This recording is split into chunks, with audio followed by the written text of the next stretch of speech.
Welcome back to Your Health in Your Hands, and we're talking today about your diet, how your diet affects your cardiovascular health. In the last segment, we talked about nutrients to take, foods to reduce or avoid altogether. And then in this segment, we're going to look at the key nutrients that you need to be taking more of, in some cases significantly more of. This is from study, this is from research, and again, because we are black people, we have even less of these nutrients. So I mentioned a few of these in our last about two sessions ago, but I want to go into it with greater depth, especially from the results and the feedback that we've been getting. That's okay, we need to know more about this. So on your screen, you're going to see about 7 different specific foods that we need to be taking to enable our cardiovascular system, heal itself and remove all this jaga. Maybe I should stop using that term. But the key is to make sure that this is smooth.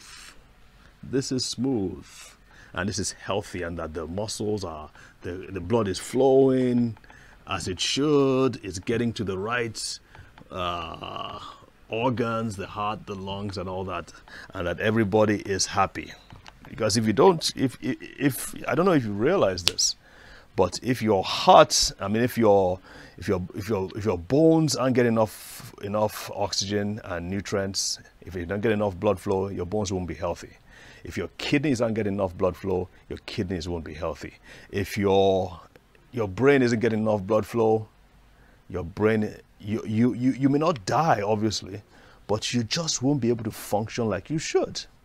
And that's why sometimes after a heavy meal, people take a heavy meal and it's like they are tired, they are sleepy, they are drowsy. Why? Because the blood flow, blood flows to your gut and to your intestines to take care of all the load that has been placed there, to remove them, to digest them, to metabolize them. So your body, that becomes a priority, and so it takes a little bit away from your brain, which needs these nutrients, which needs these oxygens. By the way, your brain is 2% of your body weight, and yet it takes 20 to 25% of the total oxygen and nutrients that the body has. So just another point too that you need to pay attention to. The brain really needs an adequate adequate blood flow.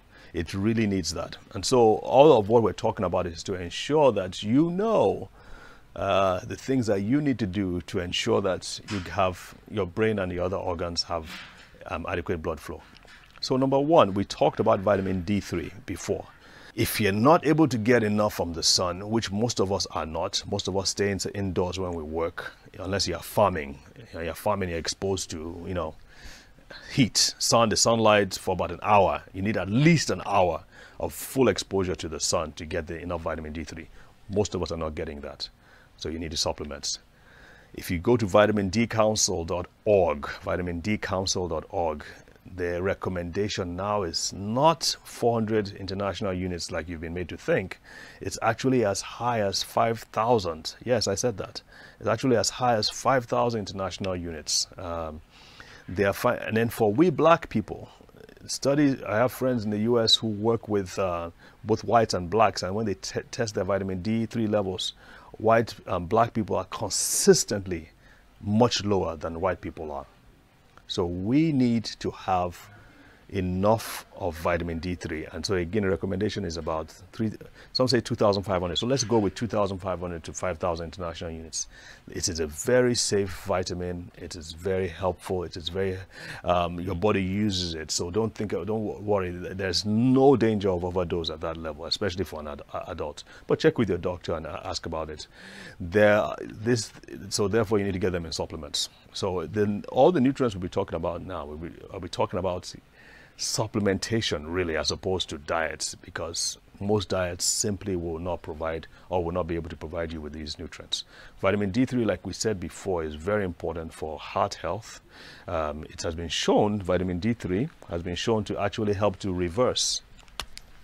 Vitamin D3 has actually shown to actually reverse the damage that has been done to the cardiovascular system. Research and after research has established that. So you need to take enough vitamin D3. We're going to talk about vitamin C. We all know the story of scurvy from our history books about how soldiers, the British soldiers, when they're going on the expedition, many of them started having scurvy because they did not have enough vitamin C, excuse me. Basically what happened was that they started bleeding out of their gums, out of their teeth, out of their eyes, because vitamin C is important, is essential, is absolutely vital for the formation of a substance known as collagen.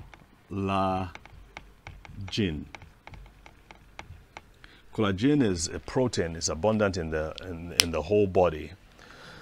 But collagen is what helps you form your tissues, what helps you form your bones, what helps you form your skin. So the more collagen you have, the healthier your skin will be. The more collagen you have, the healthier your bones will be. The more collagen you have, the healthier the walls of your arteries will be. The less collagen you have, or the less strong your collagen is, the more your arteries are diseased. And that's why in the case of scurvy, what happens is they start to bleed out of their gums and their teeth because the walls, which are made of collagen, break down. And so blood begins to escape out of the blood vessels outside, which is really what scurvy is all about. So what some researchers are looking at is saying, well, let's look at the amount of vitamin C, because if you get enough vitamin C, it will also help to form enough collagen, which will help to improve your cardiovascular health. Now vitamin C, if you want to get it from fruits, some good sources are limes, lemons, and of course oranges. But you have to take quite a bunch on a regular basis, on a daily basis. So it's important that you understand that you can get them from fruits and vegetables as well. Another thing that we will probably pay more attention to in our next session is certain amino acids. One of them is called L-arginine. It's on the screen. The other one is called L-citrulline. They have found out that these two amino acids, as well as vitamin D3, help to produce a substance in the... Well, this board is getting really busy, isn't it? Okay, let's try and clean up a little bit. L-arginine, let's call it LA, and LC. They help the body produce a substance which is like a gas, which helps to relax the blood vessels and allows blood to flow through it. Now, in many cases, you find that the arteries get tight, especially when you're stressed and all that. So the muscles kind of like constrict. So as blood is flowing here, it's tighter. It goes through a tighter aperture.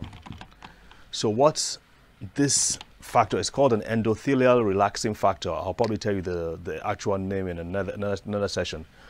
But it helps the arteries produce this gas, which helps to relax. So instead of getting constricted, it helps to expands the blood vessels so that blood can flow through. This is critical because you don't want your blood vessels tight when they should be relaxing. If they're tight, it means the blood pressure is going to go higher. And if they're tight and blood is trying to flow through, there's a greater likelihood that it's going to damage, because of the high pressure, it's going to damage the inner lining and cause that issue that we've talked about before. So certain amino acids and vitamin D3 help to produce this gas, which helps to relax the blood vessels. What we know, and we're going to talk about this in another session, is that black people in particular, now I'm a black person, so I'm not trying to pick on black people, but research after research after research has shown that we don't have enough of this L-arginine and L-citrulline, and therefore we don't produce enough of this gas that helps to relax the blood vessels. Now, was somebody angry with us? Was God angry with us? I can't answer that question. The fact still remains the fact that we don't produce enough of this gas, and therefore we don't have enough control of our blood pressure levels.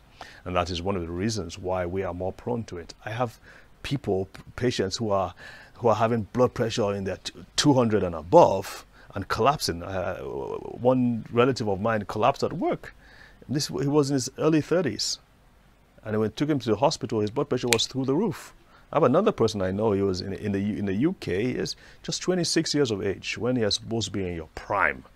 He too had issues, and his blood pressure was high, and they had to reduce it. And I think this happens across the board. I mean, most cardiologists will tell you that that's a common occurrence, and it's difficult to even control that blood pressure, even when it goes high. So it's important that we know this, and it's important that we know some of the things that help to improve the production of the relaxing factor, the gas that I just mentioned.